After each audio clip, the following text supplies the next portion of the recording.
Please let me stay just for today. Mom said I'm not family because I have a developmental disorder. These unbelievable words came from my granddaughter's mouth. Today is her birthday. She should be happily eating cake with her family, yet she's forced to say such things. I hugged her small body tightly. My name is June. I'm 58 years old. My husband, also 58, is nearing retirement from his office job. I quit my job at 55, and now I'm a stay-at-home wife. I spend my days gardening, reading comics I've loved since childhood, and watching movies. I've had my fair share of experiences when I was younger, but now they all seem like good memories. I have a son who's married and lives in a nearby apartment with his wife and 2 daughters. The elder granddaughter is 8, and the younger is 6. Having raised only one son, being around 2 girls feels new to me. My daughter-in-law, Nancy, is a cheerful person, and I think our mother-in-law and daughter-in-law relationship is pretty good. Nancy often leaves her 2 daughters with me since I quit my job. Sorry, June. I have a lunch date with my mom friends today. Could you watch the girls? A high school friend is visiting from the countryside. I'm going shopping. The reasons vary, but she frequently leaves the girls with me to go out. I've never refused because I enjoy spending time with my granddaughters. Nancy is a stay-at-home mom. My son is 35 and a department manager at a fairly large company. He must be earning a decent salary. Some of my old friends say, lucky her, leaving her kids with her mother-in-law and going out all the time as a stay-at-home mom, but I don't know if once every 10 days is often or not. That day, Nancy brought her 2 daughters over. The elder is called Amy, and the younger, Lily. Lily, resembling her mother, is a bright child. When she sees me, she always shouts, "Yeah, Grandma," and hugs around my waist. In contrast, Amy, the elder, silently nods her head so slightly you might not even notice. That girl is so unfriendly, Nancy often says, lightly flicking her daughter's head, which is a routine. It's not like she never greets, I don't think she needs to be flicked. Sorry, June. There's a concert by an artist I've always liked today. I might come back a bit late, Nancy says, dressed up more than usual. Oh, that's why you're dressed up today. All right, go and enjoy yourself. My old friends would probably say, lucky her, going to a concert while leaving her kids with her mother-in-law. Well, shall we make some pancakes? I'll help. I want mine with whipped cream. Lily says, eagerly cute. Ignoring her sister, Amy then says, Grandma, can I read comics? Of course. I'll call you when the pancakes are ready. Nancy might call her unfriendly, but I don't mind Amy's independent nature. It's probably because I'm the same type. When I stopped working and Nancy started leaving the girls with me, they often played with drawing. Despite being 2 years apart, Amy was astonishingly good at drawing. Having always liked comics, I consider myself to have a decent eye for art. And I was even impressed by her skill.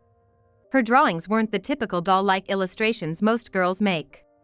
She drew characters with a real sense of dimension. Wow, Amy, you're really good at drawing. I couldn't help but praise her enthusiastically. But Daddy and Mommy said her drawings aren't cute, said Lily, who had just turned 5. Probably feeling jealous because I praised her sister so much.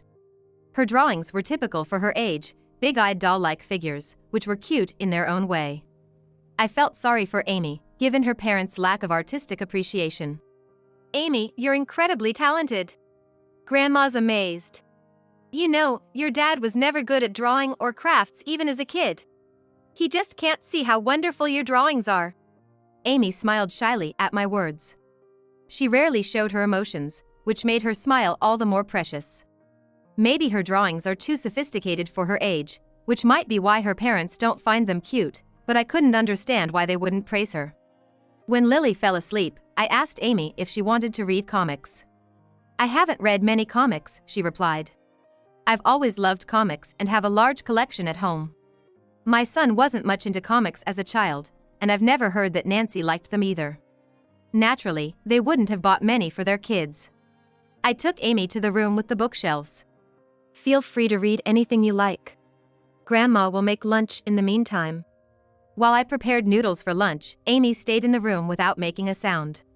Even when I called her for lunch, there was no response. When I went to fetch her, she was engrossed in reading a comic. During lunch, she talked about the comic. It was surprising since she's usually not very talkative. Even Lily remarked, "Sis is talking a lot." That's weird. It must have been a rare occasion. I'm not great with books full of text, but comics are really fun and interesting. Hearing her say that made me, a comic lover, very happy. After lunch, Amy continued reading comics until dinner. Since that day, whenever Amy comes over, she heads straight to the bookshelf and spends her time reading comics alone. I was happy to see her interest in comics, but then I was surprised when Lily said, "Sis is boring, always reading comics." She even bought a comic with her allowance and got in trouble with Mom. I think it's fine for her to buy comics with her allowance. I remember how hard it was to have my interests dismissed by my parents as a child. I'm definitely on Amy's side. One day, Nancy asked me to make a rice snack for Lily's birthday party. I bought a cute stationery set online for her gift and prepared the rice snacks before heading to my son and Nancy's house. Amy laid out her new sparkly stationery set on the empty space of the table. With a delighted expression, she exclaimed to her sister, "Isn't it great?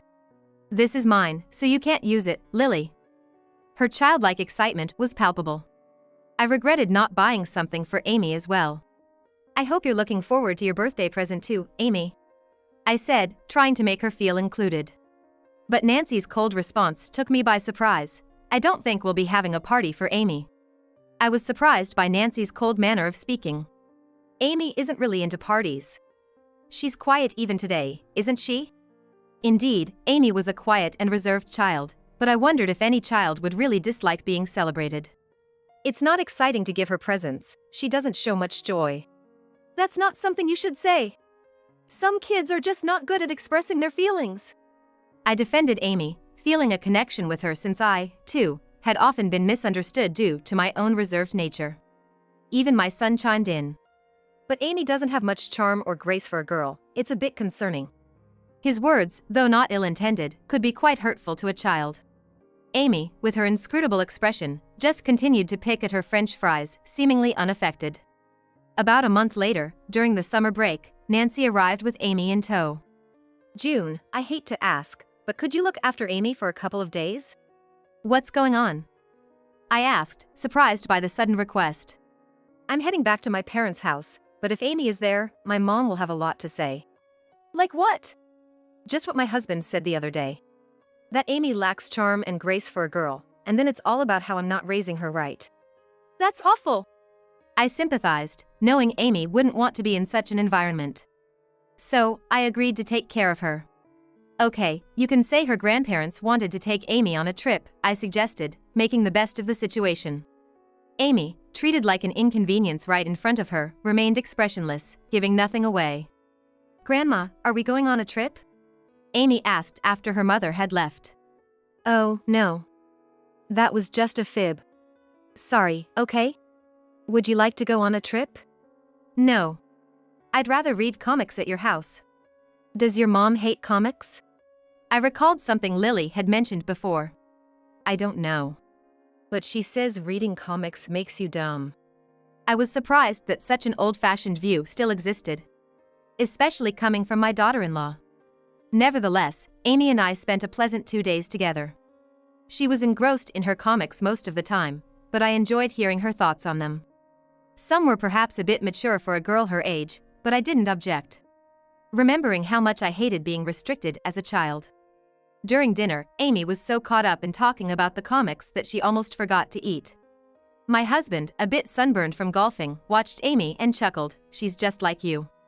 Normally not much of a talker, but when it comes to her favorite things, she doesn't care if anyone's listening or not. "Just like you."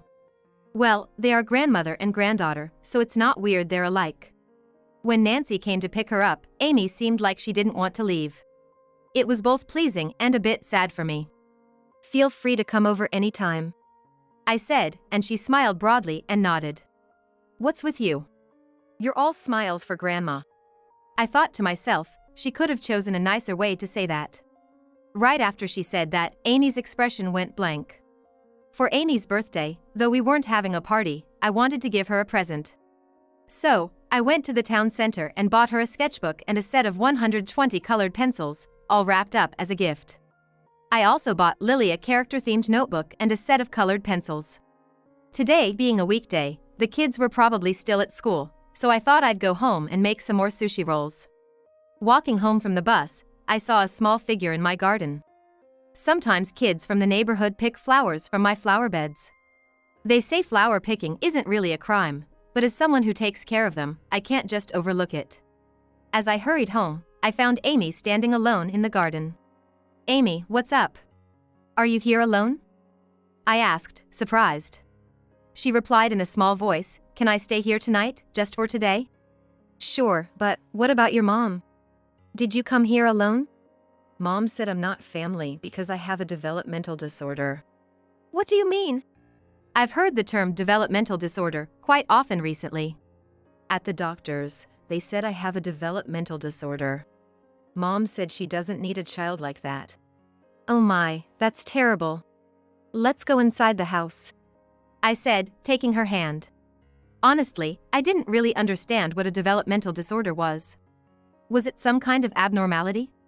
She didn't seem like it. I looked it up on my smartphone and learned that developmental disorders include ADHD, autism, and learning disabilities. ADHD involves restlessness, lack of attention, and concentration. Autism means difficulties in communication, lack of interest in others, limited facial expressions, and preferring solitary play. Amy might fall into this category. In learning disabilities, there's no issue with intelligence, but there can be difficulties in reading. It's apparently caused by a variance in brain development from birth. The more I read, the more I remembered kids in my class who might have had such conditions. Kids who couldn't sit still during class, or who wouldn't talk to anyone. Maybe they'd be diagnosed with developmental disorders today. Even I wasn't great at communication and preferred playing alone. That quiet kid from my childhood became a chatty and cheerful mother of 3 when we met at a reunion. Maybe these are just personality traits? It's hard to say since so much about the brain is still unknown. There's also a gray area where a child may not be diagnosed with a developmental disorder but still shows tendencies. It all seemed very complicated. The real problem is when a child is diagnosed and the parents can't accept it. That's the case with Amy. But to say a child isn't family just because they're diagnosed with a developmental disorder? That's unthinkable. I took out a cookie tin and poured some milk, saying, "I'm gonna make a quick call," and moved to a room where Amy couldn't hear me. Ah, she went to your place, huh? Well, that makes sense. She doesn't really have anywhere else to go, Nancy said over the phone, not sounding worried at all. What do you mean by that? Amy's telling me you said kids with developmental disorders aren't part of the family. I was pretty angry. I never said that. I just said I didn't want a child with a developmental disorder in my family. Isn't that basically the same thing? Don't you think saying that would hurt the child? I said it as a joke. But then she just takes it seriously and leaves. She's always like this. She never gets jokes, and it's exhausting being with her. I think that might be characteristic of the autism type of developmental disorder. The school teacher said she wasn't doing well in class, so they suggested getting her diagnosed for a developmental disorder. I couldn't believe it, but when we did, she was diagnosed. I was shaken up, and then she comes up saying it's her birthday today. Like I could care about that right now. I couldn't help but feel a bit of sympathy, but if it's a brain function issue from birth, it's not her fault. So you're saying it's my fault? Oh, I get it. My mother probably blames me for having a child with a disability. Nancy got so worked up over her own words that I couldn't handle her. For now, I'll take care of Amy here. She can go to school from here, and you should take some time to calm down and rest. I hung up after saying that. I informed my husband about the situation over the phone, which was basically a fait accompli. Amy's gonna be living with us for a while, with Grandma and Grandpa, I told her. Even when I said that, Amy didn't seem sad or angry, her expression was hard to read. Is it because my brain's messed up? She asked, startling me. You're not messed up at all, Amy. You're a cute girl who loves comics and is good at drawing. That's a lie, right? Mom always says I'm not cute. She says I'm dumb for believing everything I'm told. Shouldn't I believe what I'm told? Why do people say things you're not supposed to believe? It's not a lie. I realized this child was deeply hurt, even though she didn't cry. Feeling this way, I hugged my granddaughter. I think Mom prefers Lily. Dad might miss me a little, but I like it better here. There are lots of comics. It's sad to hear a child say such things. Then let's live here together. You can read as many comics as you like, but you have to go to school and study too, okay? When I said that, Amy asked, "Really?" and smiled happily. My husband brought home a cake for Amy's birthday after work. He knew more about developmental disorders than I did, having discussed it at his company. He said, there's a right place for everyone, and when they're in the right job, they can really excel. It's not a disease, so it won't go away, but with understanding from others and effort from the person, life can be much easier. He explained. That night, my son came over with school supplies and textbooks for Amy. He had researched developmental disorders and accepted that his daughter was diagnosed with one. He thought it was better for her to live with me, her grandmother, for now. I'm sorry, Amy. I'll come get you when things settle down, he said, patting her head. But he never came to get Amy. 3 months after Amy started living with us, Nancy's affair came to light. She had left Lily at home alone that day and went out. Lily nearly choked on a candy while home alone, but my son, who came home early from work, found her. Fortunately, he was nearby and got home earlier than usual. They called an ambulance, and she was taken to the hospital, where she was okay, but they couldn't get a hold of Nancy. I rushed to the hospital with Amy after getting the call. We were relieved to find Lily safe when Nancy showed up, looking pale. Where were you, leaving Lily alone like that? I was having dinner with some mom friends. But it didn't seem likely that dinner with other moms would take all evening. Of course, my son questioned that. I just got caught up in conversation. I wished she had left the kids with me if it was going to be like this. Maybe Nancy was hesitant to show her face because of what happened with Amy. Suddenly, Amy blurted out. Mom, why do you smell different when you go out? Not like our home shampoo or soap. Huh, what? Everyone was momentarily confused by her question. What are you talking about, Amy? You never get the atmosphere, do you? Nancy was clearly flustered. I was at the health spa. Maybe that's why. If it was the spa, why didn't you take Lily too? It's not just today. It's always like this, Amy said, and my son was the first to catch on. Maybe he had some suspicions. You're cheating, aren't you? What? How can you say that? That's impossible. Don't take what Amy says seriously. That's when I remembered something about developmental disorders. Come to think of it, people with developmental disorders can be sensitive to sounds and smells. They can really dislike unfamiliar scents, I mentioned, and the atmosphere turned icy. Not just Amy, but you too, June. You don't get the atmosphere. It's not my fault. My husband is all about his work, leaving everything about the house and kids to me. I get stressed too. And now, being told my child has a developmental disorder, think about me for once. Nancy yelled back defensively. Amy had developmental issues even before you started leaving them with me and going out frequently. I wondered what this daughter-in-law was talking about. So, you were cheating while leaving your daughters with June. I'm not saying I'm blameless, but that's no excuse for your affair. Realizing there was no escape, Nancy burst into tears and got scolded by a nurse for causing a commotion in the hospital. I never suspected a thing. Never thought my daughter-in-law would leave her kids with me to meet other men. Was I unwittingly aiding her affair?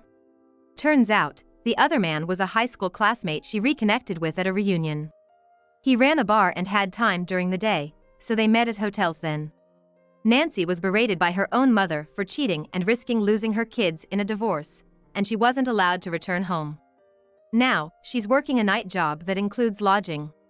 After the divorce, my son and his 2 daughters moved in with us. For a while, my son was down, but with my encouragement that he had a responsibility to raise his daughters, he started to look forward. Lily, still young, missed her mother and went to meet her, but Amy never once expressed a desire to see her mother. Gradually, the visits decreased, and Lily stopped talking about her mother. My son shared about the last visit.